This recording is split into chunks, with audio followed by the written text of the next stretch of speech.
آرا یروشلم لیا جا چکا. چھینا کن سے گیا؟ عربوں سے. عرب واپس لے سکتے ہیں؟ کوئی اندیشہ اگر ہو سکتا تھا عراق کے بارے میں کہ شاید اس کے ایٹمک دانت نکل آئے، جو سازش کی گئی، جس طرح اس احمق اور پاگل صدام حسین کو دام میں پھنسایا گیا. صدام 100 جال، دام کہتے ہیں جال کو، صدام اس میں جو پھنسا ہے تو اگلا پچھلا کھایا پیا سب اگلوا لیا. اور ہے ہی کون؟ اس کے پاس ایٹمک ہتھیاروں کا ذخیرہ موجود ہے، اور کسی کے وہ ایٹمک دانت بھی نکلنے نہیں دے رہے. پاکستان کے اوپر کتنا دباؤ، اور ہمیں نہیں پتا کتنا کچھ دباؤ قبول کیا جا چکا. یہ تو سبھی مانتے ہیں. کیپ کر دیا گیا، روک دیا گیا، آگے تو نہیں بڑھ رہا، یہ تو سبھی مانتے ہیں. رول بیک بھی ہو گیا یا نہیں کچھ پتہ نہیں، لیکن کسی صورت یہ نہیں تسلیم کریں گے، قبول کریں گے کہ کسی مسلمان ملک کے پاس ایٹم بم آ جائے.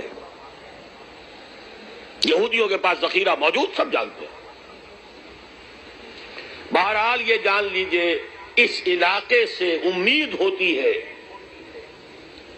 سندھ اور خراسان.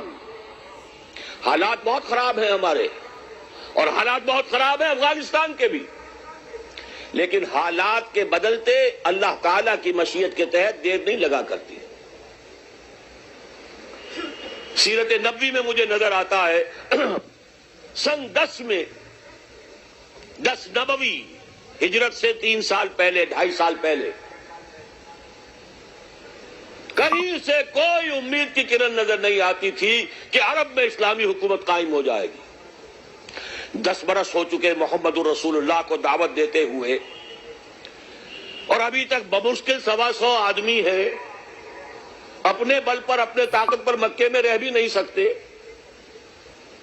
کیسے ہو جائے گا؟ کہاں سے ہو جائے گا؟ میں آج پوچھتا ہوں، کوئی شخص بتائے کہیں سے کوئی امید کی کرن اس وقت نظر آتی ہے؟ اس ماحول میں لے جائیے. اگلے 3 سال میں کیا ہو گیا؟ پہلے سال 6، اگلے سال 12، اس سے اگلے سال 72، اور بیعت عقبہ ثانیہ، ہجرت، اور وہاں سے اب حضور کی طرف سے شروع ہو گیا انیشیٹو. تو ہم نہیں کہہ سکتے. اللہ تعالیٰ کی قدرت، اللہ کی مشیت. یہ یقین ہے کہ دنیا کے خاتمے سے پہلے نظام خلافت قائم ہوگا.